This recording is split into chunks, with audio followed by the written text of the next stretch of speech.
Salut tout le monde et bienvenue dans ce nouvel épisode de l'Observatoire. Aujourd'hui, j'ai en ma compagnie Gabrielle Pfalzgraf. On a l'intention d'avoir une conversation relativement structurée. On a des sujets très très larges en fait, puis je dis structuré, mais on n'est pas du tout structuré dans notre approche. Tout l'inverse. Ouais, tout l'inverse. Alors, ça va être vraiment une discussion entre deux astrologues qui ont le plus beau nom du monde, et puis on va voir où est-ce que ça nous amène tout ça. Il risque d'avoir beaucoup de magie, beaucoup de divination, des idées un petit peu qui décollent du sol, mais c'est tout à fait à propos, étant donné qu'on parle d'astrologie et de tous ses tenants et aboutissants. Donc, sur ce, je vous souhaite un très bel épisode. Et Gabrielle, comment vas-tu? Ça va bien. Merci pour ton invitation. C'est vraiment un plaisir d'être là puis de jaser avec toi. Ben merci. Oui, quand je repense, c'était la première personne avec qui j'ai fait un podcast ever.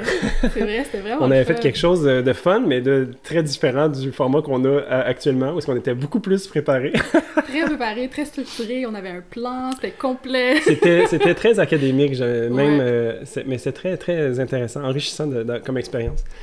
Mais ce qui est fou, en fait, c'est toi qui me l'as dit aussi, c'est que ça fait 2 ans de ça déjà. Fait que je suis comme... Ouais. Jeptune, ça fait un petit moment Oui. qu'on l'a pas... qu'on l'a derrière la cravate, en fait. C'est Hein? vrai, C'est fou. oui. Oui, s'en est passé des choses depuis. Ouais, puis j'y pense, mais tu sais, comme on faisait un épisode sur Jupiter-Neptune qui est en conjonction, et puis au moment qu'on enregistre cet épisode-ci, Jupiter est en conjonction avec Uranus Ouais. au degré près en ce C'est moment. vrai, il y a un pattern. Il y a un pattern, donc est-ce que tu es une jupitérienne dans la vie? Ben, Qui sait? sans doute. Hein, Sans je veux doute dire, avec ton énergie poisson qui exact. vient bleed through ici. C'est clair. Mais bref, je suis vraiment content que tu sois là. Merci. Et puis, ben, c'est ça, dans le fond, moi j'ai envie, avec ce podcast-là, d'observer, visiblement, mais d'observer aussi large, de voir tout ce qui vient. Puis, tu sais, on a souvent des conversations offline à côté, puis on s'est rendu compte qu'on avait plusieurs sujets connexes, puis j'ai envie de voir un peu comment est-ce que, quand on met ça, peut-être au grand jour, quand on vient mettre de la lumière ou l'exposer un peu plus, Ouais. où est-ce que ça nous amène? Parce que, ben, déjà, on a deux façons de travailler très différentes en astrologie. Tu sais, toi, tu es beaucoup plus versé de ce que je perçois dans le moderne, dans le spirituel aussi, tu sais, le métaphysique même, je pourrais dire. Fait qu'on penche forcément dans l'alchimie avec ton travail. Ouais. Puis moi, je crois avoir ces penchants-là peut-être en arrière-plan ou genre comme fondation à mon astrologie qui est beaucoup plus structurée et hellénistique. Donc, je trouve que ça fait aussi un beau mélange, puis c'est toujours intéressant de voir comment est-ce que ça vient C'est complémentaire. s'enrichir. C'est complémentaire. Exactement. Ça communique. Oui. Ouais. Puis, ben, je trouve encore que c'est très pertinent le rendez-vous que j'avais pris avec toi à un moment donné pour ouvrir différentes portes. Puis j'avais trouvé ça super cool de voir comment ça s'applique de toutes les manières possibles, en fait. Parce que c'est ça, cet épisode-ci, on parlait un peu en off à se dire où est-ce qu'on s'en va avec tout ça, avec notre zéro préparation, parce qu'on était censé de se préparer, puis on l'a pas fait. Mais on a quand même des sujets qui nous brûlent les lèvres un petit peu, puis qui sont assez usuels pour nous. Fait qu'on va voir juste où est-ce que ça s'en va, tu sais. Mais je pense qu'il y a une façon peut-être de donner un cadre à cette conversation-là, c'est le cadre du mystère, en fait. Tu as dit ce mot-là tantôt, puis j'ai comme fait « Ah, mais la voici, notre ligne conductrice qui va nous aider à faire du sens de tout ça, tu sais. Ouais. » Parce qu'on est vraiment influencé, un peu comme tous les podcasts dernièrement, par l'énergie de Mercure, qui maintenant, en ce moment, est vraiment le maître du temps pour nous. Actuellement. À l'heure où on enregistre. Exact. Et puis, on le sent très bien, en fait. On est comme on est comme entre deux mondes, tu sais. On est, oui, dans notre réalité physique, mais aussi, on est en train de parler de sujets très métaphysiques qui nous ouvrent à plein de choses. Puis, le mystère est venu, en fait, se présenter. Et puis, c'est de voir, en fait, c'est quoi la place du mystère dans l'astrologie, tu sais. C'est très large comme phrase, je m'en rends compte, tu sais. Non, mais c'est vrai parce que l'astrologie, ultimement, c'est un système qui essaie de faire du sens du mystère, du cosmos, Oui. l'ordre dans ce qui peut paraître comme du chaos, justement, juste mystérieux. Donc, l'astrologie et tout ce qui est spirituel est en relation avec le mystère. Oui, mais moi, je pense que c'est un des cadres spirituel qui me reste à travers l'espèce de délestage que j'ai depuis, on va dire, 1 an tout au plus, là, un peu plus que ça. Mais c'est vraiment l'astrologie qui vient représenter un genre de fondation. Mais j'ai tendance à déconstruire pour vraiment saisir, simplifier les choses, tu sais, mais je me rends compte en fait que plus je simplifie, plus ça va à l'inverse s'approfondir, puis à quel point il y a une multiplicité, tu sais, comme c'est une expérience de plus en plus quantique, j'ai l'impression, l'astrologique pour moi que d'autres choses. Tu sais, comme oui, je vais avoir tendance à être plus dans le prévisionnel ou genre de voir quelles sont les tendances réelles pour la personne qui vient consulter. Ouais, quand même aider, apporter conseil concrètement à l'autre, puis pas seulement être dans les parce que c'est ça, parce qu'on peut se perdre avec le mystère. Tu sais, on parlait de Mercure, tu sais, Mercure qui est aussi le fou, le trickster, tu sais, comme qui vient jouer des tours, et donc c'est de voir aussi comment est-ce qu'on fait du sens de tout ça. Puis moi, je pense que, en tout cas, depuis une couple d'épisodes, c'est ça que je me rends compte, c'est que j'essaie de voir c'est quoi que l'astrologie a comme sens pour moi, voyant l'étendue de ce qu'elle peut faire, tu sais. Fait que peut-être, si tu nous places un peu, toi, comment est-ce que tu vois l'astrologie, tu sais, comme dans ta pratique ou dans ton utilisation de ce médium-là pour toi? Je vais parler aujourd'hui parce que, bien sûr, moi, ça fait des années, en fait, que j'utilise l'astrologie, facilement 10 ans et plus, puis tout au long de ces années-là, mon rapport à l'astrologie a changé, évolué, mais aujourd'hui, un peu comme toi, c'est devenu, en fait, un système, un ancrage, pour moi, de compréhension et d'interprétation du monde et du mystère, justement. C'est un langage, en fait, qui, pour moi, fonctionne, me permet d'expliquer, de comprendre ce qui se passe dans ces sphères-là, autant les sphères métaphysiques que aussi concrètement faire du sens, c'est expliquer pourquoi est-ce que je vis telle expérience aujourd'hui. Comment est-ce que je peux refléter là-dessus? Puis pour moi, ça a été longtemps ce système-là. En fait, c'est ce qui reste aussi au fil des années. Donc, c'est un système de compréhension, puis d'interprétation. Parce que ça reste ça, comme je reviens à Mercure. Mercure, c'est le langage aussi, c'est justement tous ces systèmes d'interprétation puis de compréhension. Puis notre Mercure à nous peut nous aider à trouver quels sont les bons langages pour comprendre le monde, faire du sens, tricoter du sens dans notre vie. Puis forcément, on a au moins 12 façons différentes de voir ça, donc on peut s'imaginer l'intensité des interprétations. Ton Mercure, il est où, toi, d'ailleurs? En Verseau. En Verseau, intéressant. Et stationnaire, rétrograde. D'accord. Donc, quelques jours avant qu'il redevienne direct, donc je suis habitée par... Fait qu'il y a une certaine forme d'intensité dans ton Mercure, je peux le sentir. Il y a l'aspect critique dedans, oui. C'est intéressant parce que, tu sais, j'ouvrais la conversation en disant qu'on a certaines complémentarités. Moi, j'ai un Mercure en Taureau, donc forcément, on est un petit peu aussi en conflit. Oui. Mais que tu as bien expliqué, je trouve, tantôt, en disant que toi, ta manière d'utiliser l'astrologie de prime abord, tu sais, c'est pragmatique. Plus ancré dans la matérialité, dans la matérialité. Ouais. Moi, mon approche principale, si on veut, c'est par l'air ou par, justement... Les idées, les concepts... Exactement. Bref, tout ça. Je trouve que c'est très bien illustré. Oui. Puis, tu sais, on peut voir que ça clash d'un point de vue, mais là, étant donné qu'on va avoir des discussions de cet ordre-là, on peut voir aussi qu'il y a différents points de vue, tu sais. Oui. Donc, je pense que ça ouvre, en fait, à ce que l'astrologie peut nous apporter, parce que souvent... Ce que je me suis rendu compte, c'est que les gens peuvent avoir une certaine forme d'anxiété, tu sais, de dire « Ah, il y a des carrés qui se passent dans le ciel, il y a des oppositions, il y a des transits intenses qui se passent. » Tu sais, je pense qu'on vient de vivre l'éclipse, tout ça, puis le mois d'avril est ce qu'il est en 2024. Hein, il y a comme, ça manque pas de feux d'artifice dans le ciel. Mais c'est de voir aussi à quel point ça peut être perçu ou vécu différemment, dépendamment des personnes, tu sais. Un peu comme là en ce moment, tu sais, Saturne, oui, il y a une conjonction il n'y a pas si longtemps que ça qui a été dans le ciel, il y a peut-être une semaine. Mars-Saturne, elle n'est pas du même ordre pour toi et moi, tu sais, étant donné que toi, tu es dans ton retour de Saturne, que tu es dans une année profectée maîtrisée par Saturne, contrairement à moi qui, malgré tout, j'ai quand même mes affinités avec Saturne en bon ascendant Capricorne, tu sais, mais le degré auquel ça vient nous impacter ou nous toucher est différent. Puis je pense que c'est intéressant de voir, en fait, que j'ai pas le goût de dire que tout est possible ou genre que... Mais... Bon, j'ai une certaine retenue par rapport à ça, tu sais, mais en même temps, j'ai une ouverture sur le champ des possibles que l'astrologie nous présente parce que j'ai toujours ce penchant à vouloir concrétiser ou rendre terrestre ou tangible l'expérience, tu sais. Je comprends. Parce que si on est dans l'infini, dans le fractal, tu sais, pour dire où est-ce que moi j'en suis des fois... Mais c'est de voir, en fait, que peut-être, là, je réfléchis en parlant, tu sais, mais c'est peut-être de voir quel genre de sens nous, on a envie de donner aux expériences ou aux transits qui se passent au-dessus de nous, tu sais, puis j'appelle ça ramener le pouvoir à soi-même, tu sais, comme de pas être victime face à certains transits qui peuvent être plus difficiles, tu sais. Totalement. Ça me fait penser à une chose, en fait plusieurs choses, mais la première chose, c'est que comme... Je sais pas si c'est propre à l'astrologie, j'ai l'impression peut-être que oui, mais en même temps, ça peut s'appliquer au tarot, à toutes sortes d'outils ou langages de ce genre, mais l'astrologie est multiple dans le sens que tu peux l'interpréter de tellement de façons. Tu peux l'interpréter justement dans le degré terrestre, si on veut, le degré psychologique, qui est propre à l'astrologie moderne.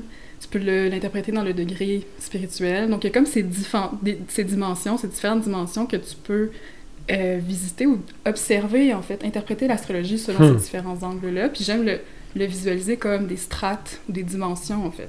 Donc, avec ta propre carte du ciel, tu peux faire l'exercice, puis t'amuser à te promener de niveau, puis à regarder... Ouais, de voir la qualité de l'expérience, dépendamment de où est-ce que tu te situes. Puis pour revenir aux histoires de transit, ça se joue souvent à plusieurs niveaux. Ça se joue certainement au niveau concret, physique, matériel, mais ça joue aussi sans doute au niveau relationnel, au niveau psychologique, au niveau spirituel. C'est multiple. Oui, parce que c'est même multiple, pas juste là, je te vois faire ça, fait que en verticalité, mais c'est aussi en horizontalité. Si on y va un peu plus dans les dimensions terrestres, justement, qui pourraient être caractérisées par les maisons, il y a les différents 100%. Sujets de la vie, puis de voir à quel point c'est profond et complexe. J'oublie tout le temps c'est quoi le chiffre, là, mais le nombre de permutations possibles de cartes astrologiques, comme c'est genre 57, je pense, avec 78 zéros, tu sais, comme un chiffre complètement en dehors de ce monde, là, tu sais. Presque infini, là. Ouais. Puis c'est ça, en fait. Moi, je pense que une grosse partie de mon travail, c'est de voir comment est-ce que je peux lâcher prise de ça. Parce que, tu sais, initialement, tu sais, moi, j'ai pas 10 ans d'expérience en astrologie encore, tu sais, mais j'ai envie de faire du sens, de saisir l'astrologie, tu sais. J'ai comme ce réflexe inné de débutant, on va dire, de dire comme, OK, mais si je suis capable de savoir au moins où est-ce qu'elles sont les limites, tu sais, comme on va pouvoir partir de quelque chose. Mais c'est toi qui les choisis, ces limites-là, parce que faut que tu te les imposes, c'est infini, en fait, tu sais. Oui. Ouais. Il faut que tu te les imposes, puis c'est un cadre bénéfique, justement, pour l'apprentissage. Parce que s'il n'y a pas de cadre, là, effectivement, tu peux t'éparpiller dans toutes sortes... Puis c'est un peu le défaut de l'astrologie, effectivement. Quand on commence à apprendre l'astrologie, c'est tellement facile de se perdre dans l'immensité d'interprétation. Fait que c'est bon de créer ce cadre-là, un cadre plus restreint, puis au fil du temps, t'élargis, selon ton champ d'intérêt, tu sais, puis où est-ce que t'es rendu à ce moment-là, tu sais. C'est ça. Moi, dernièrement, j'ai commencé à mettre de côté les planètes transsaturniennes. Ouais. Je me tente à, des fois, enlever les nœuds lunaires, tu sais, juste pour voir, en fait, comme, qu'est-ce que ça vient apporter, tu sais, comme une espèce d'épuration pour voir qu'est-ce qui reste. Je suis pas contre d'utiliser ces planètes-là, c'est juste que je veux pas que ça soit mon premier réflexe, tu sais, de dire on va tout mettre sur ces explications-là, ou genre, évidemment que telle affaire se passe, puis faire fi de tout le reste. On dirait que, je sais pas si c'est ma tendance, de vouloir justement ramener ça un peu plus dans le concret, donc dans les planètes visibles, mais je sais pas, je pense que j'ai besoin de passer à travers certaines épurations ou certains focus plus resserrés pour justement en saisir l'essence. Et puis après ça, construire là-dessus. Oui. Je suis d'accord avec cette approche-là d'apprentissage parce que sinon, c'est ça tu finis par t'éparpiller. Puis surtout avec l'astrologie, en fait. C'est vraiment... Si j'ai un conseil, en fait, à donner aux gens qui veulent apprendre l'astrologie, c'est, OK, ben commence par les signes, bien saisir les signes, saisir les planètes, saisir les maisons, puis... ainsi de suite, mais pas se perdre dans la complexité, à moins que c'est ce que tu désires. Par contre, c'est sûr que c'est une tension entre ce que... Tu sais, il n'y a pas de règles non plus là, à l'apprentissage. Non plus de bonne façon de faire, tu sais, je veux dire... Non, il faut trouver justement qu'est-ce qui fonctionne pour nous, mais c'est sûr que si tu veux bien comprendre, c'est bon de revenir à la base. Ouais, c'est ça. Malgré toute l'immensité de l'astrologie, il y a quand même une base, tu sais. Tu sais, des fois, j'essaie de voir... Parce que ces temps-ci, j'écoute des fois des sceptiques qui parlent d'astrologie pour voir un peu c'est quoi le point de vue extérieur de quelqu'un sur ce sujet-là qui m'est cher, tu sais. Puis, il y a beaucoup la pensée ou la manière de voir scientifique, tu sais, mais de plus en plus, je reconnais le côté scientifique de l'astrologie, tu sais, dans le sens que ça a donné naissance à la médecine, à l'astronomie, aux mathématiques, tu sais, ça utilise plein de choses qui sont logiques, mais c'est pas que ça, en fait, tu sais. C'est pas que des techniques, l'astrologie. Il y a cette part d'intuition, cette part de divination, de ressenti, qui, à un moment donné, pour moi, ça a été comme, oui, mais attends, non, il faut qu'on se base sur quelque chose, tu sais.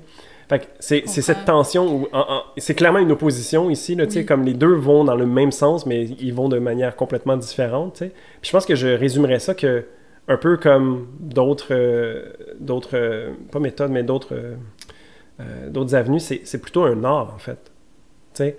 Un peu comme la peinture, comme oui, tu peux connaître tes couleurs de base, mais après ça, il faut que tu utilises la technique puis que tu saches les mélanger pour créer quelque chose. Je pense que l'astrologie, de plus en plus, pour moi, se définit comme étant un art, et c'est pour ça que la science n'arrive pas à venir la comprendre, puis même nous non plus, on n'arrive pas à en saisir l'étendue, tu sais.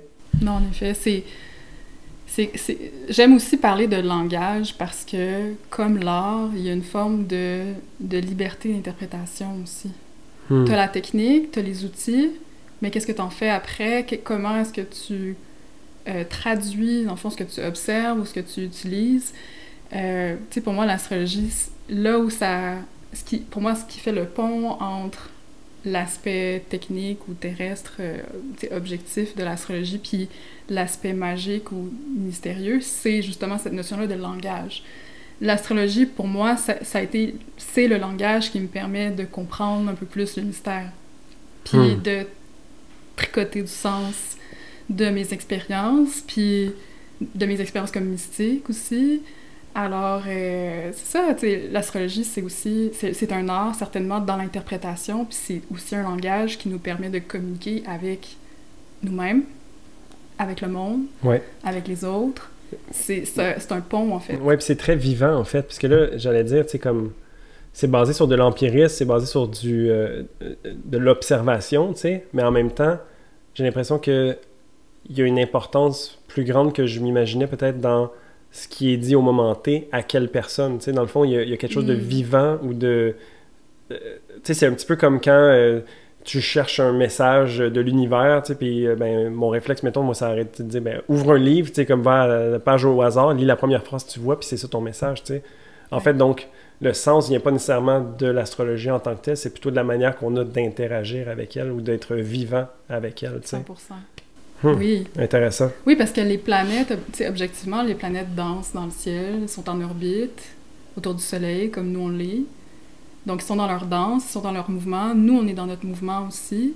Fait que, nécessairement, comme avec l'astrologie, entre autres, c'est comme une manière, je pense, ça a été une manière pour nos ancêtres d'essayer de comprendre le plus grand, tu sais, le mystère, justement. Qu'est-ce que ces êtres, autrefois, ils les percevaient comme des êtres vivants dans le ciel qui se promenaient, puis qui, d'une certaine manière, avaient peut-être des choses à leur enseigner, des choses à leur communiquer, à leur démontrer. Fait que moi, je pense que c'est ça, ce qui a motivé peut-être les premiers astrologues à développer ce langage-là, c'est de comprendre le ciel. Donc, quand tu cherches à comprendre quelque chose, tu crées une relation, nécessairement, avec elle. De créer une relation avec son environnement, je pense que ça serait la manière que j'aurais de dire ça aussi. Parce que, tu sais, même avant qu'on appelle ça des astrologues ou même des astronomes, des mathématiciens, tu sais, de savoir quand, c'est avec Élodie dans un autre épisode que je parlais de ça, mais tu sais, de savoir le mouvement des animaux migratoires, tu sais, comme de savoir, ne serait-ce que pour la chasse, pour se nourrir, pour planter des récoltes, tout ça, tu sais, comme, c'est de faire du sens de son environnement, en fait, qui est limite de la survie, tu sais, comme à un moment donné, si on est tout le temps à la merci de ce qui se passe à l'extérieur, puis qu'on n'a aucune idée, tu sais, puis on est comme, je sais pas quand est-ce qu'il faut que je plante, fait que je vais les planter dans la neige, tu sais, let's go, on va espérer que ça marche, tu sais, genre, je veux dire, à un moment donné, il y a quelque chose de très tangible qui a fini par descendre dans notre, j'aime ça dire dans nos cellules, mais genre dans notre conscience, sans que, tu sais, comme c'est imprégné en dedans de nous, en fait, là, tu sais. Oui, puis ça revient à ce que je disais plutôt off mic, tu sais, dans le fond, l'astrologie, c'est une manière de comprendre l'ordre cosmique pour comprendre l'ordre terrestre aussi. Et inversement, tu sais. Fait que pour revenir à ce que tu disais, de pas être justement dans le chaos, de ne pas savoir quand planter telle chose, ça revient aussi un peu à la question du libre arbitre, du déterminisme, puis comment est-ce que il y a comme une forme une recherche de solution, c'est comprendre qu'est-ce qui est déterminé, qu'est-ce que le ciel fait à tel moment, puis comment est-ce que ça peut nous renseigner ou nous informer sur les potentiels présents, les choix qu'on devrait faire ou qu'on devrait prendre, les invitations aussi concrètement, est-ce qu'il y a un événement qui se passe puis ça nous oblige à prendre des décisions, il y a comme, encore une fois, cette interrelation déterminisme ou ordre cosmique et nous, les humains. Ben, je vois vraiment qu'en fait, c'est une symbiose qui, je pense que la manière qu'on a de peut-être avoir une forme de libre arbitre ou d'aisance à naviguer sa carte, c'est à travers ce que j'appellerais la conscience, puis si, mettons, on transpose ça aux gens qui ont débuté de l'observation du ciel et de leur expérience terrestre, c'était aussi dans cet ordre-là pour prendre conscience de que ben, si je fais ça avant de faire telle affaire, ça va mieux que si je fais l'inverse, et puis ouais, ça vient s'ancrer ça vient s'ancrer dans la réalité des gens, ça finit par être tellement intégré qu'on n'y pense plus. Puis c'est comme ça, d'une certaine manière, que l'évolution se présente à nous, ou comment est-ce que nous, on peut évoluer par rapport à notre carte, Je trouve ça intéressant que tu amènes ça comme sujet, parce que moi, j'aurais tendance à dire, comme selon mes techniques, ben oui, le temps continue d'avancer, puis ça t'amène à vivre certaines expériences que tu vas finir par cumuler, qui vont t'amener à soit un déterminisme, parce que j'aime voir le déterminisme comme étant les actions du passé prises de manière complètement fortuite, qui finissent par t'amener vers un futur de plus en plus certain, Où il y a des gens comme comment ils décrivaient ça, c'est plus t'es loin d'un moment T, plus le champ des possibles est large. Mais à un moment donné, plus tu t'approches de ça, plus le champ de possibilités se rétrécit jusqu'à être ce qui se manifeste devant toi, Oui, totalement. Fait que je trouve ça intéressant de voir, en fait, comment est-ce qu'on peut peut-être amener de la conscience dans sa carte, dans sa réalité, pour venir la transformer, puis surtout transformer notre relation à l'astrologie qui, dans ma pratique, finit souvent par être un peu plus fataliste, ou genre déterminé. Fait que c'est de reprendre, en fait, son pouvoir par rapport à ça, puis... 100%. Ouais, c'est intéressant. Oui, ben, je suis d'accord avec toi dans le sens où moi aussi, j'ai quand même une perspective qu'il y a un aspect déterministe.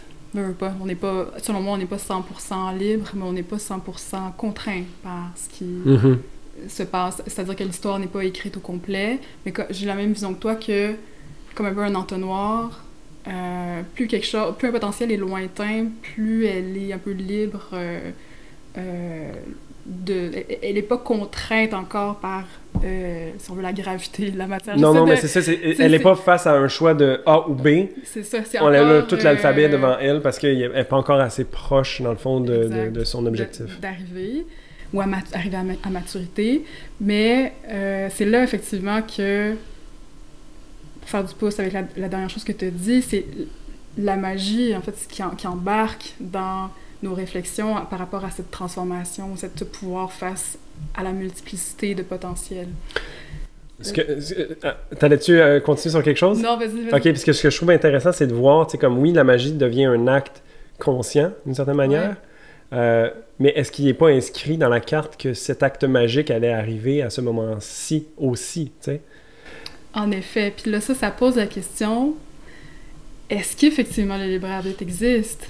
Parce que même quand on pense qu'on est libre de faire de la magie, de poser telle intention, tel geste, est-ce que ce n'était pas déjà écrit? Peut-être. Moi, il y a une phrase que j'aime bien qui va pour ça, c'est « c'est écrit dans l'instant depuis toujours ». Donc, c'est comme toutes ces réponses. Oui.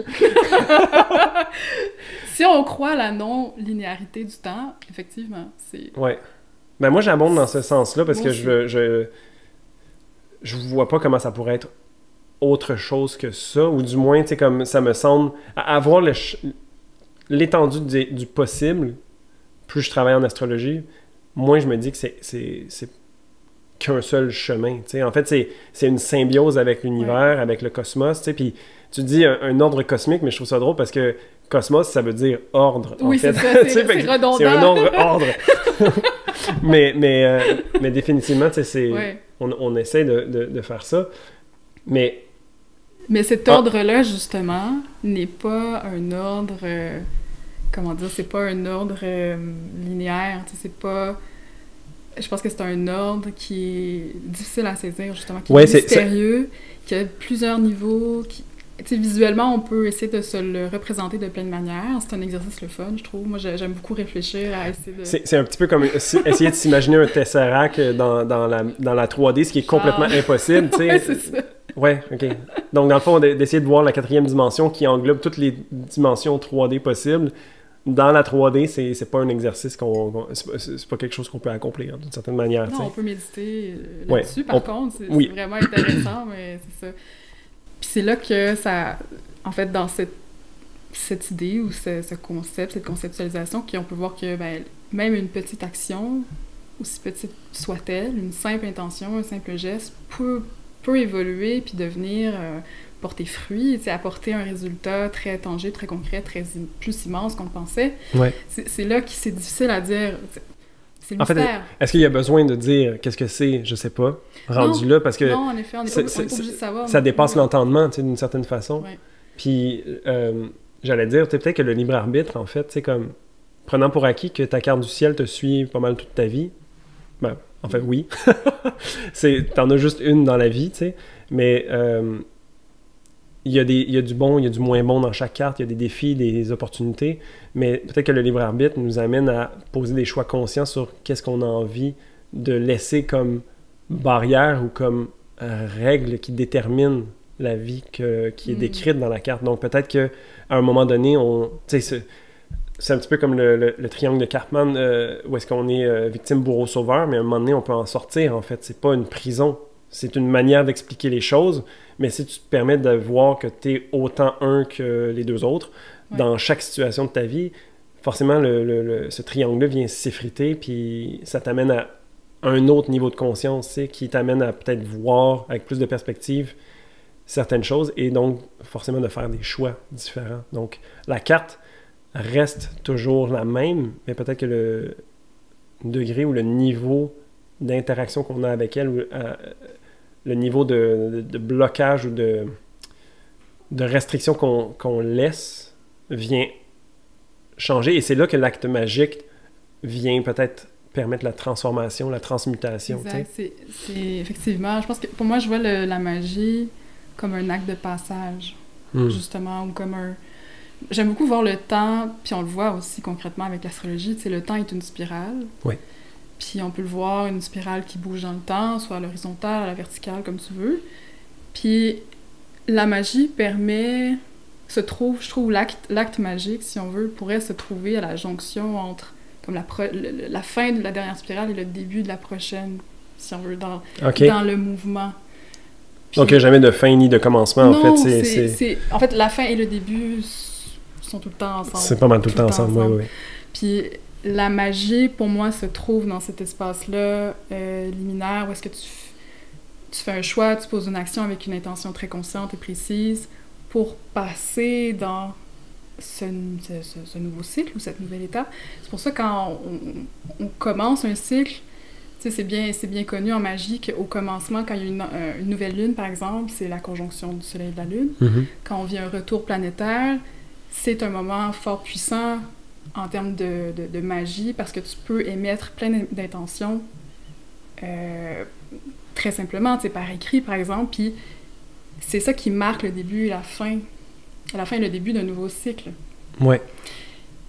Alors, c'est une manière de relier, si on veut, la magie puis l'astro, mais il y a plein d'autres manières aussi, qu'on peut combiner les deux. Mais, pour moi, c'est là l'espace un des espaces où se joue la magie. C'est intéressant aussi parce que je connais le concept, de mettre des graines, mettons, au moment des conjonctions, pour semer des intentions, tout ça. Ou préparer, du moins, le sol pour... Mais souvent, ce qui arrive dans ces moments-là, c'est que peut-être que c'est fait de manière consciente ou non, mais c'est pas nécessairement tangible à ce moment-là non plus. Il y a besoin... C'est rarement tangible. Puis on dirait que le temps finit par passer, j'oublie que la semence a été plantée, puis un jour, je me revire de bord, je suis comme genre « Oh mon Dieu, il y a un arbre maintenant! » Oui, c'est ça. La pleine lune, genre. Ouais, puis c'est vrai. T'avais oublié, en fait, c'est comme... Puis ça fait juste partie de l'expérience, fait que je trouve ça... C'est une belle danse, en fait, comme... je sais pas qu'on peut être à 100% conscient de tout ce qui arrive, tout ce qu'on aimait, tout ça, puis d'avoir le recul, parce que veut pas... On est appelé à être acteur principal de nos vies, tu sais. Forcément, il faut être pris par la vie, il faut être Absolument. Il faut vivre la vie. Il faut vivre la vie, c'est ça. Tu sais, comme le but n'est pas d'en sortir pour s'observer puis se dire qu'on a, je sais pas, gagné ou quoi, là, tu sais. C'est comme ça fait partie du jeu, en fait. Ouais, ben, je pense que c'est Albert Camus qui disait, c'est pas exactement comme ça qu'il l'avait écrit, là, mais il y a un temps pour vivre puis il y a un temps pour témoigner de notre vie. C'est-à-dire que il y a une alternance, on peut alterner entre justement être en plein dans le jus, dans le mouvement de la vie, puis il y a aussi des moments où on est invité à prendre du retrait puis observer ce qui se passe. Puis moi, je le vois aussi beaucoup dans les cycles astrologiques. Pour moi, c'est comme l'espèce de balancier entre, par exemple, reprendre l'exemple de la nouvelle lune, qui est plus un état de retrait et d'observation, puis la pleine lune, où est-ce que tu es en plein dans l'action, tu vis pleinement. T'es vu, en fait. T'es vu, en fait, t'es illuminé, tout ce que t'as ensemencé se révèle. Bref, c'est beau. Je trouve que ça fait partie, entre autres, de la magie de l'astro. Ouais. Vu qu'on est sur le sujet de la magie, je trouve ça intéressant peut-être d'amener... tu pratiques l'oracle, je sais pas si c'est comme ça que ça s'appelle. Oui. Pratiquer l'oracle. Oui. Ben, ou en tout cas, en fait, tu utilises... Questionner l'oracle. Tu questionnes l'oracle. Bref, je savais pas comment le phraser. Il n'y a pas vraiment de façon de le dire. Est-ce que tu as vu une corrélation ou est-ce que tu utilises ça de planifier à quel moment tu poses les questions? Non. Avec l'oracle, je dirais que c'est peut-être un de mes services ou mes outils où justement je débarque de l'astrologie, mais souvent, ce qui se passe, c'est que c'est plutôt comme un renversement, c'est-à-dire que je passe 100% par l'intuition d'abord, puis après, je vais observer au niveau astrologique. Donc, j'aime beaucoup faire cet exercice-là, justement, pour équilibrer ou cultiver, en fait, l'intuition en plus plus le côté mental astrologique et technique. C'est-à-dire que de vivre des expériences où je teste, si on veut, concrètement mon intuition. Puis après ça, je vais regarder l'astro pour voir comment est-ce que mon intuition correspond aussi avec la carte du ciel du moment, par exemple. Oui, parce que forcément, ça se présente, ça se reflète que la conscience y soit ou non, tu sais. Mais en tous les cas, c'est un exercice conscient, on pourrait dire. Oui, c'est un exercice conscient, mais je te dirais que l'oracle, c'est peut-être pas un bon exemple de comment dire, j'utilise pas beaucoup l'astrologie avec l'oracle.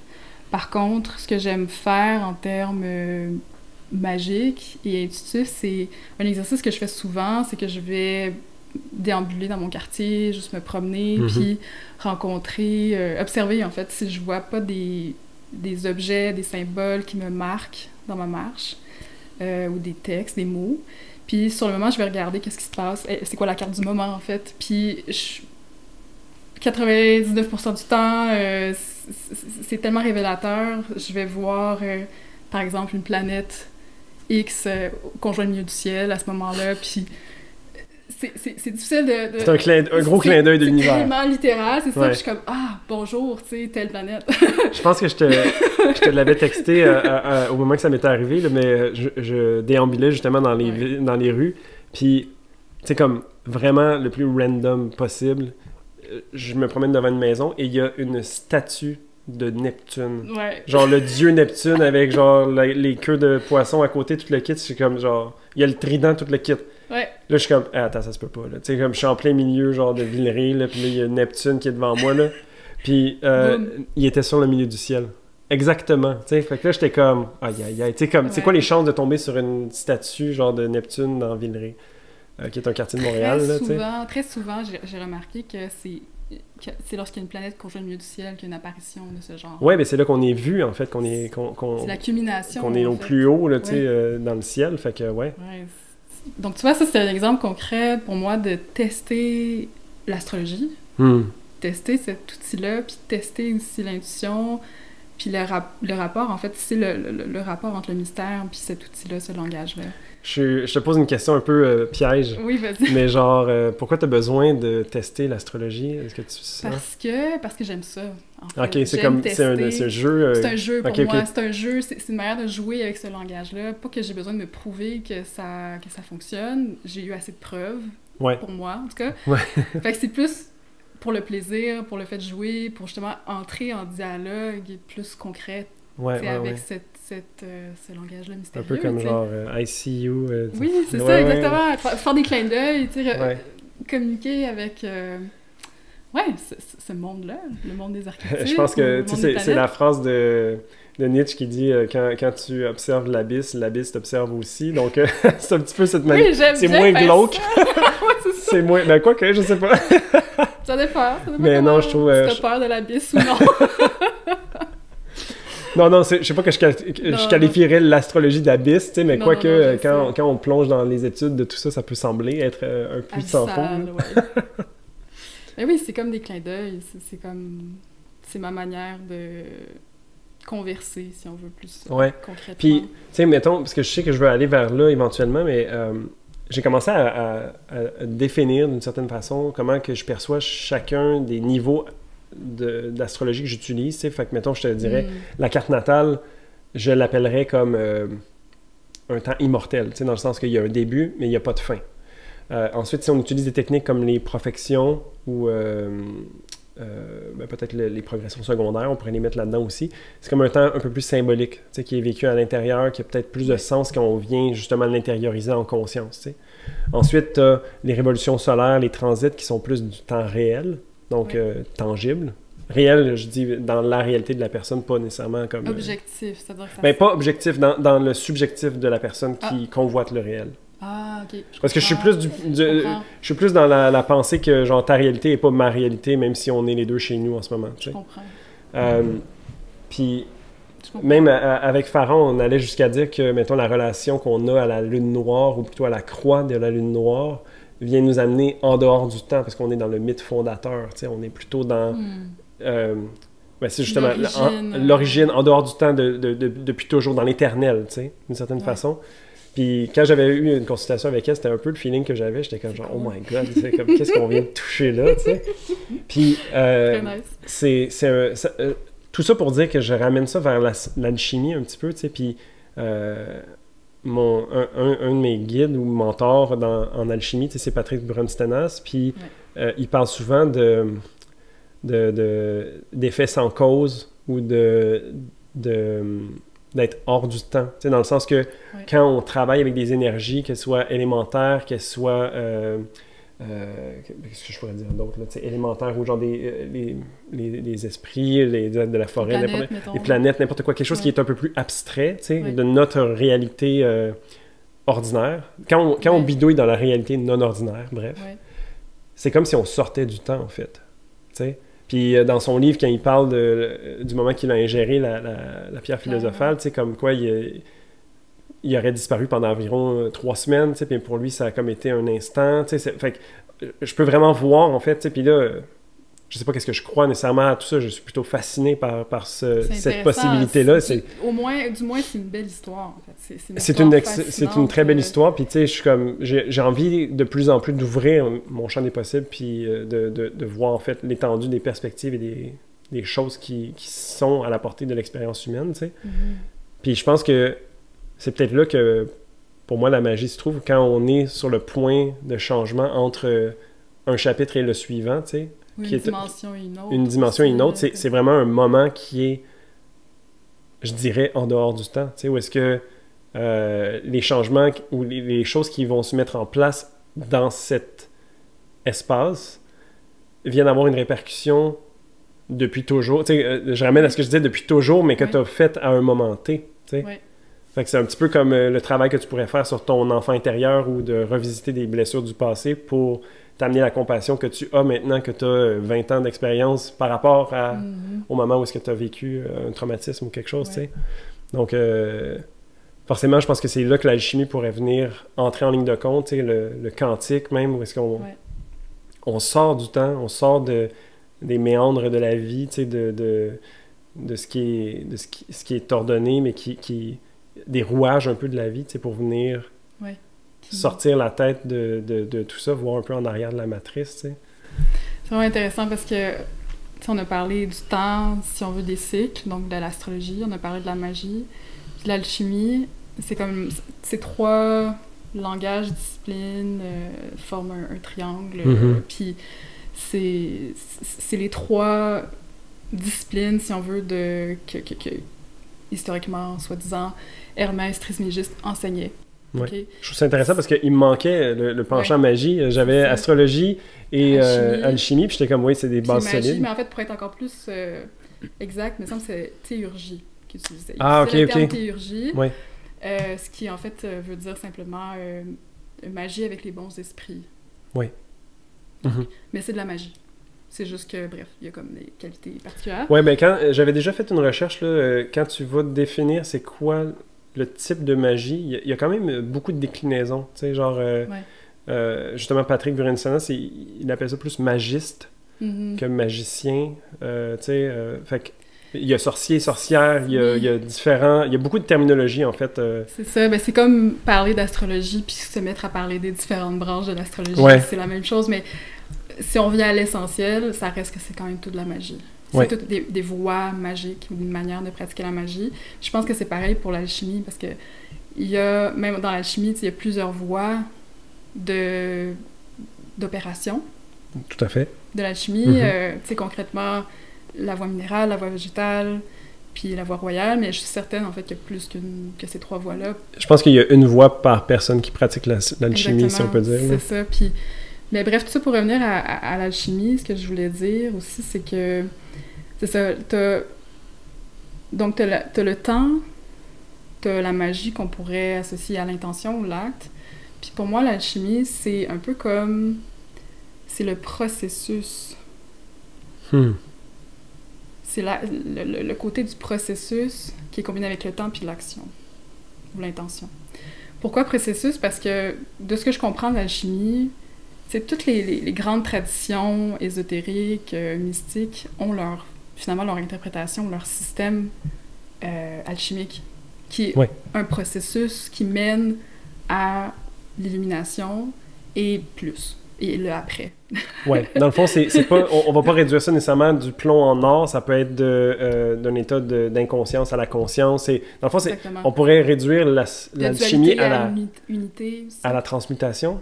La transmutation, mais la transmutation fait partie de l'alchimie. C'est pas c'est pas la finalité, ok. Non, c'est le processus. D'accord. Qui est finalement le processus de quoi? Ben...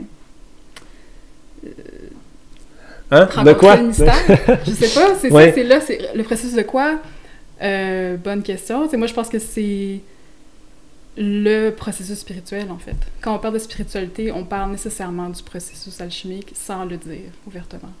Ouais, parce que c'est notre relation à notre réalité, à comment est-ce qu'on se sent par rapport à la réalité. La conscience. La conscience. L'évolution, en tout cas le processus de conscience. Ouais. Si on attribue, mettons, l'illumination à la conscience, il y a souvent des parallèles, justement, entre l'illumination puis la pleine conscience. Bref, c'est tout ça. Tout ça, c'est un processus, c'est le processus alchimique. Puis, en ce sens, pourquoi ça fait partie du triangle? Mais ça revient à cette notion du cosmos, de l'ordre, un ordre métaphysique qui a fasciné les humains puis qu'on étudie depuis... de manière cachée ou non. Le truc mystérieux, là, quoi, c'est ça, on essaie d'étudier le mystère, puis c'est ça, mais je pense que, tu sais, dans cette étude du mystère, c'est pas nécessairement dans l'intention de le comprendre non plus, mais c'est de l'expérimenter. De le saisir, oui. Peut-être de se faire saisir par le processus, tu sais, parce que, je veux pas, il y a comme... Il y a un processus de foi qui est utilisé, tu sais, comme en fait, la foi ça a sa place là-dedans, tu sais, quand on doit faire une opération au fourneau puis que tu n'as pas le choix que ça soit hermétique pour que ça se passe, mais donc tu n'as aucune façon de voir que ça se passe, tu sais, il y a cette notion-là, puis je pense que d'être confronté à ça, ou d'être confronté à la possibilité de pouvoir voir qu'il y a quelque chose de l'autre côté de la réalité, ça fait partie de l'expérience, tu sais, ou genre de... Mais je sais pas que... Tu sais, parce que je pense que comment Patrick en parlait, c'était... une fois rendu à la pierre philosophale, tu as 3 façons de le vivre, si on peut dire. Soit que tu passes de l'autre côté, puis... Ta vie se termine, si on veut. Ta vie matérielle. Oui, d'une certaine façon, mais tu sais, comme tu redeviens tu sais, on pourrait... Je sais pas comment le décrire. Ouais. L'autre, ça serait plutôt de voir comment est-ce que tu tiens la brèche que tu as créée, en fait, pour que d'autres puissent te suivre et passer, tu sais. Puis la troisième façon, c'est de constater que tu as ouvert une brèche, que la possibilité est là, mais que tu reviens, en fait, dans cette réalité 3D tangible pour rappeler... souvent, j'utilise que... Je dis que la vie, c'est un jeu, en fait, comme puis le jeu, le mieux pour décrire ça, c'est le jeu de cache-cache, en fait, tu sais. On est là pour jouer à cache-cache avec nous-mêmes, donc on se cherche sans arrêt, puis il n'y a pas vraiment de but, parce qu'une fois que tu t'es trouvé, ben... Le jeu est fini, fait qu'on recommence. Tu sais, mais c'est comme sans fin, mais c'est cette espèce de... Tu sais, c'est de trouver du plaisir, puis j'aime ça parce que l'astrologie, je la vois d'une nouvelle façon à avoir ces discussions-là, où est-ce que c'est pas de comprendre qu'est-ce qui est, c'est de voir comment est-ce que tu peux plonger, en fait, dans ta carte, dans les transits, dans les événements qui se passent. Puis on s'entend que, genre, dans une expérience humaine, il y en a des choses qui sont pas faciles à vivre, tu sais, mais dans le grand scheme of things, tu sais, quand tu zoomes out un petit peu, tu te rends compte que ça peut être divin, magnifique et tout ça, mais c'est de voir comment est-ce que tu viens conjuguer, en fait, les deux, parce qu'on peut pas uniquement vivre du point de vue que tout est correct, puis que toutes les atrocités qui se passent, c'est correct parce que c'est comme ça que ça devait se passer. C'est plutôt de voir c'est quoi, toi, ta réponse à ça, puis comment est-ce que tu te laisses traverser, porter par ça, tu sais, puis pour oublier que tu es en train de faire ce chemin-là, puis tu sais, c'est comme une espèce de tourbillon cosmique, tu sais, genre infini, tu sais. Ben, c'est le cycle perpétuel, tu sais, du jour et de la nuit, de l'éveil, de l'endormissement, c'est continu. À ce que je sache, il n'y a pas de fin à ça, tu sais, c'est... Non. Donc... ouais, c'est ça, c'est tout ça le mystère, puis il faut réussir effectivement, je rebondis sur ce que tu as dit par rapport à l'équilibre, tu sais, par rapport à... oui, c'est bon d'aller effectivement dans cet espace-là pour utiliser l'astrologie, par exemple, pour avoir une perspective sur ce qui se passe, avoir un recul, un pas de recul, puis comprendre, mais on peut pas rester là, on est obligé effectivement de retourner au plancher des vaches, puis de faire notre vaisselle. Oui, payer des billes. Payer des billes, c'est... Aller au travail. C'est ça la dualité, dans le fond, la tension entre la matière et le spirituel, par exemple, si je peux le nommer comme ça, puis le mystère, l'invisible et le visible. Puis... Mais c'est de voir, en fait, c'est de réaliser que c'est pas... que c'est deux espaces qui communiquent, qui sont pas séparés. Non, ils sont superposés, si on peut dire, mais juste pas sur la même fréquence, la même note. Ils sont, effectivement, puis même, comment moi je l'interprète, c'est qu'ils sont même pas... Oui, on peut le voir superposés, mais moi je trouve qu'ils sont...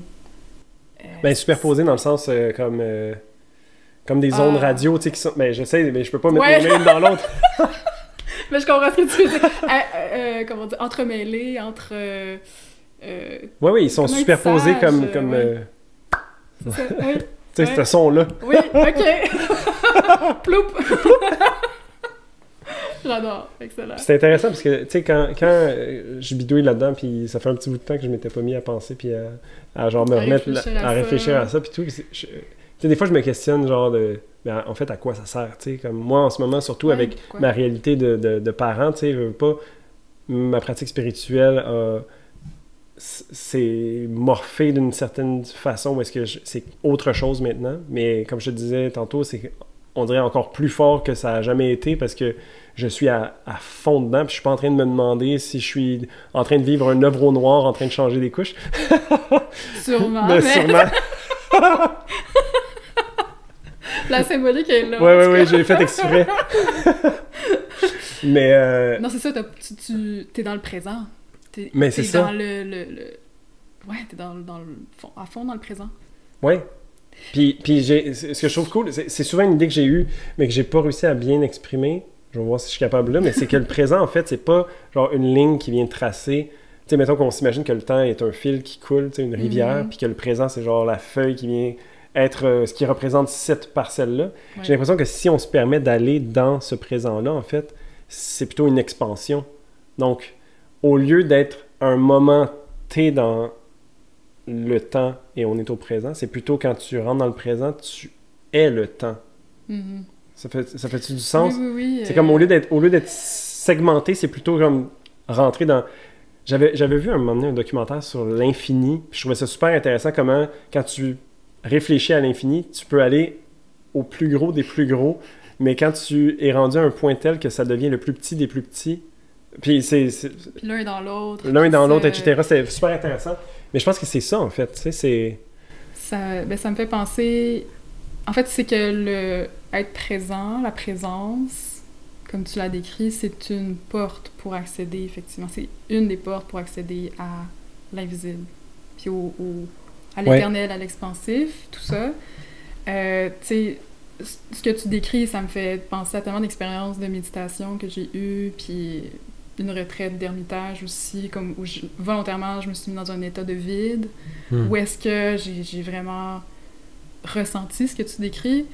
Puis c'est ça, moi je pense que c'est une manière, un point d'accès justement à l'invisible, le multiple, les autres dimensions, l'inspiration, bref, le mystère. C'est dans cet espace-là. Fait avec un enfant, je peux vraiment bien imaginer comment t'es obligé d'être dans le présent, puis tu peux pas y échapper. Ben on peut, mais c'est peut-être pas recommandé. Non, c'est ça, mais... en tout cas, la parentalité, c'est comme, je pense, c'est une voie mais en fait, spirituelle en soi. Oui, puis tu sais quoi, on vit toutes la même chose, mais on vit toutes pas la même chose. Je trouve ça incroyable de voir ça, parce que je rencontre plein de gens qui sont dans la même situation.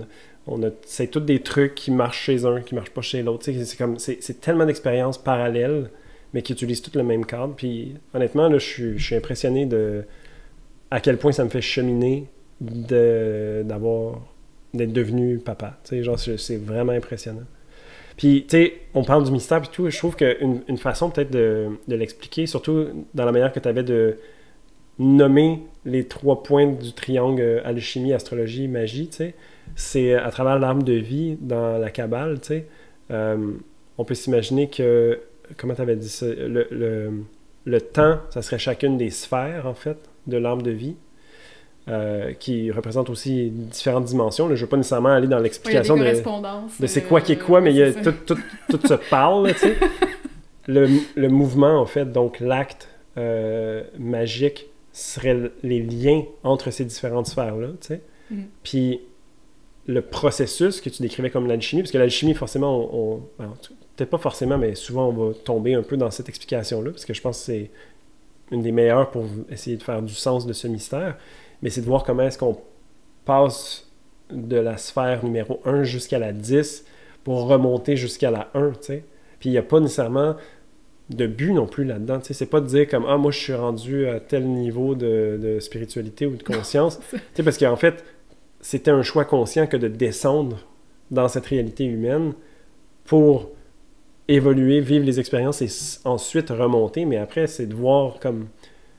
c'est pas nécessairement l'idée d'une vie de faire ça. C'est pour ça que quand j'avais fait ma lecture de cartes sur les lunes noires, ça utilise un peu ce modèle-là, parce que c'est de voir où est-ce que tu es un petit peu dans ce cheminement-là, mais quand je dis que c'est hors du temps, c'est parce que comme ça, c'est juste l'incarnation ici de Gabriel qui observe ça, puis qui est comme genre « Ah oui, ok, mais... » Que dire des multivers et de toutes les possibilités. Puis de toi dans un an. Ne serait-ce que pour y aller de conscience dans un an, tu sais. Au moins il y a un an derrière, tu sais, je veux dire. T'étais pas la même personne. Non, c'est ça. Tu seras pas la même personne dans un an, donc c'est pareil. Fait que c'est ça, c'est la même chose en fait, mais c'est de voir à quel niveau on regarde ça, parce que souvent, moi, c'est ça qui m'arrive, c'est que je décolle, genre, puis je zoom out, puis je suis comme genre, oh wow, tu sais, puis tout ça. Mais ça se ramène à genre, moi, il y a 5 minutes, moi, dans 5 minutes, tu sais, je veux dire, on peut y aller. En fait, c'est que c'est perpétuel comme cycle. Puis, perpétuel. Puis c'est pour ça, je pense que de se permettre de mettre du mouvement dans sa carte, dans son expérience, de retirer les barrières, retirer les couches de scories, tu sais, genre de glu qui nous arrête ou qui s'accumule avec le temps, tu sais, parce que je pense qu'on n'y échappe pas, mais ça fait peut-être partie du chemin, en fait, tu sais. Ça fait partie, certainement. Je pense que juste le fait de naître, c'est tellement intense, naître. Oui. Juste naître en soi, le commencement de la vie. Ça fait 35 ans que je m'en remets pas. C'est ça. Bref, l'entrée dans la vie, déjà, juste ça, c'est... Oui, bref, mais... il y aurait tellement de choses à dire, en fait, sur les scories, tout ça, puis tout ce processus-là, moi, je vois beaucoup le temps puis l'astrologie comme... C'est un outil d'auto-observation, puis c'est un outil de constamment me redécouvrir, en fait, qui je suis, parce que, justement, au fil du temps, je suis jamais la même personne. Non, c'est ça, il y a rien à saisir de Gabrielle, autant que juste être présent à chacune de ces émanations, incarnations, à chacun de ces moments. Ouais, c'est ça. Ouais. Exact. Puis c'est pour ça que, mettons, comme astrologue qui fait mon travail, où je reçois, j'interprète la carte du ciel de plein de gens, puis ça reste que j'offre une interprétation d'1 heure et demie, puis c'est juste ça, ça sera jamais assez, en fait. Ça serait intéressant de calculer, mettons, sur une vie, on va dire, de 100 ans, c'est quoi 1 heure et demie? Tu sais, comme en pourcentage, là, tu sais, comme... C'est absolument rien. C'est ridicule, en fait. C'est des poussières, donc il y a comme un truc un peu absurde aussi, des fois, avec ce travail-là, je trouve, puis c'est pas grave, moi, ça me plaît quand même, mais je veux dire, des fois, il y a une absurdité d'essayer de transmettre, de parler de cette essence-là, puis en même temps d'aller... De manière aussi condensée. Puis c'est inévitable aussi d'aller dans le maintenant, le concret aussi. Il faut aussi y aller. Mais j'adore que tu amènes l'aspect d'absurdité. Parce que c'est vrai que, tu sais, moi, souvent, je le dis à ma blonde, je me pince de genre comme... Je suis vraiment astrologue, genre, moi, dans la vie, tu sais, comme après 12 ans en jeu vidéo, genre, j'ai comme fait, hey, je vais devenir astrologue, genre, ça fait du sens. En 2024, c'est exactement la norme, tu sais. Puis j'en reviens pas, en fait, tu sais, mais j'ai jamais été aussi heureux que de me permettre ça. Je suis vraiment reconnaissant de pouvoir vivre tout ce que ça m'amène, que ce soit de la création, de rencontrer plein de gens. C'est tellement une expérience humbling, tu sais, genre impressionnante, tu sais, comme c'est une belle expérience de vie, tu sais. Puis, ça ramène à ce fameux Mercure, parce que j'essaie de nous faire redescendre ici un petit peu tranquillement. Oui. Mais, tu sais, Mercure qui est le joueur de tour qui a envie, justement, que peut-être qu'on se prenne le chou à vivre la vie alors que ce n'est qu'un jeu, mais de prendre ça au sérieux, tu sais, il y a comme cette espèce d'ambivalence de genre, est-ce qu'on va jamais savoir qu'est-ce qu'il y en est du mystère? Est-ce que c'est nécessaire? Tu sais, je pense que tant qu'on a du plaisir, tant qu'on est en joie devant ce qui se présente à nous, ben, il y a forcément quelque chose qui va dans le bon sens, mais même je dis ça, puis il y a des moments dans la vie où est-ce que t'es pas en joie, puis que t'es pas dans le plaisir, puis que t'es dans le bon sens pareil. Genre donc... retour de Saturne. Ouais, je sais pas, je m'en rappelle plus, ça. mais je pense qu'il y a... Ben, c'est peut-être avec un certain recul ou avec un certain décalage qu'on serait capable de voir à quel point c'est beau et magnifique, mais ça reste que c'est prenant, tu sais. Donc, je pense que c'est toutes ces réponses, encore une fois, tu sais, puis faut bien qu'on soit sous l'effigie de Mercure pour en arriver à la conclusion comme ça, tu sais, mais... Tous ces sujets, tout ce qui est hermétique, c'est de l'ordre d'Hermès, c'est donc de Mercure, puis Mercure gouverne tout ce qu'on aborde, gouverne l'astrologie, la magie, la chimie, puis nécessairement, il y a ce phénomène de tout et rien, tout et le néant, en fait. Oui, tout et son contraire. Tout et son contraire, merci. Le paradoxe. Le paradoxe. Puis, donc, pourquoi est-ce que Mercure est là? C'est ça la question, je pense, qu'il pose. C'est quoi sa fonction? Oui. Ben, moi, ce que j'aime bien du mythe de Mercure ou de Hermès, c'est comment il fait le pont entre la réalité ordinaire et la réalité divine. Ouais. Donc, c'est un des seuls qui fait le chemin entre les deux facilement. Exact. Puis, c'est peut-être de jouer à ça, tu sais, en fait, pourquoi est-ce qu'on fait ça? Pourquoi est-ce que... Je sais pas, tu sais. Mais je pense que tu l'as dit, je pense que tu as répondu, c'est toutes les qualités de Mercure qui sont d'apporter de la nuance, d'apporter de la... Tu sais, une qualité de Mercure, c'est sa légèreté, aussi sa capacité, effectivement, de se promener dans tous les plans, et donc de venir nous guider, en fait, au travers de ces moments où on est très, très, très... on sombre, très creux dans l'abysse, et inversement, quand on est trop haut, en fait, trop proche du soleil, puis qu'on risque de brûler nos ailes et de redescendre. Mercure est là, dans tous ces espaces, tout le temps là pour nous renseigner, nous guider, puis parfois nous jouer des tours. nous apprendre des leçons, qu'on le veuille ou non. C'est comme, on apprend à l'aimer, mais je pense que de plus en plus je découvre l'astrologie, puis que je me laisse imprégner par ça. Mercure, vraiment, est une figure que je trouve super intéressante. Même l'archétype du fou, du trickster, tu sais, comme je trouve que c'est un des plus intéressants aussi, tu sais, dans toutes ces permutations qu'on peut voir dans le divertissement, dans nos vies, tu sais, comme il y a toujours cet élément joueur, taquin, cet élément d'intensité aussi, tu sais, parce que ça peut aller dans un peu tous les sens, tu sais, mais je pense que ça, un peu comme les défis dans nos vies, ça nous amène peut-être à découvrir notre force, mais d'avoir une force aussi chaotique peut-être devant nous, mais tellement ordonnée à la fois, ça nous invite à plonger dans son propre paradoxe, tu sais. Puis moi, en tout cas, dans ma pratique spirituelle, quand je tombe sur un paradoxe, en général, je suis à la bonne place, tu sais, dans le sens que il n'y a pas de bonne réponse, c'est moi qui dois la déterminer, puis c'est toutes ces réponses et plus encore, tu sais. Oui, c'est ça. Fait que, ouais. En route vers le prochain paradoxe. C'est ça. C'est vraiment, je pense que ce serait le slogan de Mercure, honnêtement. En route vers le prochain paradoxe. Oui, parce que je pense que c'est ça, parce que, bon, là, c'est plus peut-être des croyances personnelles, mais je pense qu'il y a quelque part dans le flow de la vie, je pense qu'on apprend tout le temps un peu à trouver le milieu, puis à nuancer, puis Mercure nous apprend à trouver, nous guide vers ce chemin du milieu, le milieu du paradoxe, à trouver, résoudre l'énigme aussi constamment. Donc, ouais, Mercure est là pour nous, en ce sens de trouver le milieu qui est ni bon ni mal, ni noir ni blanc. Puis en ce sens, c'est pour ça qu'il est si volatile, si difficile à saisir, en fait, puis qui peut nous... Ouais. Mais je pense que c'est parce que, tu dis volatile, puis là, mettons que je pense à l'alchimie, tu sais, c'est comme, mais il n'est pas que, tu sais, il est aussi soufre, il est aussi sel, donc il est tout, en fait. Fait que, tu sais, quand on pense avoir saisi qui il est, on est en train de se mettre à dos tout de suite deux autres de ces manifestations, tu sais, donc c'est... Ouais. Wow. Moi qui voulais nous redescendre sur Terre. Non, mais... Mercure, c'est Mercure. Mercure, je suis en admiration devant cet archétype. Et wow, j'adore ça. J'adore ça parce que, en tout cas, ça me permet de, moi, ouvrir beaucoup de choses. Après ça, y aller à la hauteur de ce qu'on est capable de vivre. Tu sais, je pense pas qu'il faut se perdre non plus là-dedans. Quoique peut-être ça fait partie du jeu. Mais...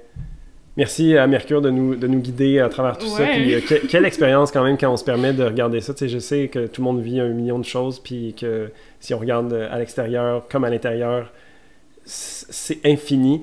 Mais je pense que je reste sans mots. Tu sais, je suis un peu béat devant comme l'immensité de ce que c'est. Puis en même temps, d'être capable de participer à ça, c'est... Je sais pas, c'est touchant. Ouais, c'est touchant, oui. Ouais, c'est... Je pense que ça fait aussi partie de notre travail, puis pourquoi on s'intéresse à ça, c'est-à-dire de trouver... de connecter avec ça, de connecter avec ce sentiment de... Ouais, de plonger. Dans cet état, en fait, de contemplation avec le monde, puis ce qui est plus grand que nous, ce qui nous échappe, mais en même temps, ce qui nous compose, puis ce avec quoi on... En fait, qu'est-ce qui fait partie du jeu de la vie. Ouais. J'ai vraiment des images funky qui me passent par la tête, genre comme essayer de jongler genre avec 10 choses en même temps pour te rendre compte que tu jongles avec rien puis que tu es en train de faire carrément autre chose. Finalement, tu rêvais, puis là, tu viens de te réveiller, puis t'as pas... Oui, non... C'est ça, ouais, c'est... Ouais, mais en fait, tu sais, comme je te parlais de fractal à un moment donné, puis je t'en ai parlé avant, mais c'est ça aussi, tu sais, c'est un clin d'œil de Mercure, de cet univers, de cet infini, en fait, puis de... Ouais, pour moi c'est la notion de plaisir. Je sais pas si c'est mon soleil en maison 5, tu sais, qui m'amène à juste faire comme, OK, ce qui te fait du plaisir, genre, ben, c'est ça. Puis il n'y a pas nécessairement besoin de chercher de midi à 14h, tu sais, c'est comme... Oui. Soit, tu sais. Puis je me permets, t'as quand même Mercure gouverné par Vénus. Donc, naturellement, toi, ton langage passe par, justement, ce qui est plaisant, ce qui est agréable. Oui, il y a beaucoup de choses qui ramènent à ça, oui. Encore une fois, Mercure nous montre un peu comment est-ce qu'on peut se guider nous-mêmes. Ouais. J'ai même Vénus maîtrisée par Mercure, donc ça, une belle relation. Une belle réception mutuelle. C'est cool, ça. C'est ouais, ça, ouais, mais ouais. c'est complètement cohérent. Oui, oui, Toi, mais c'est donc, ça. de suivre ça comme un exact, guide c'est pas que moi... personnel. En fait, je le dis, puis je mets un peu genre des guillemets, tu sais, mais c'est parce que pour moi, c'est ça qu'en ce moment est ma vérité. Ouais. Fait que je dis pas que tout le monde doit suivre son plaisir. Non, c'est mais ta pour voix. moi, c'est ça qui résonne le plus en ce moment. Puis quand je me mets là-dedans, c'est là que le temps s'efface, tu sais, que genre l'expérience se vit, puis tout ça. Oui, puis tu sais que t'es sur ton X, puis que Ouais, t'es au bon endroit, au bon moment, que tu vis les bonnes expériences, que tu vis les bons enseignements, tu sais, C'est super cool. Nice. Bref, Ouais, wow. hey, quelle discussion finalement, hein? Ça a été un peu loin, j'espère que vous êtes toujours là. Est-ce que vous suivez?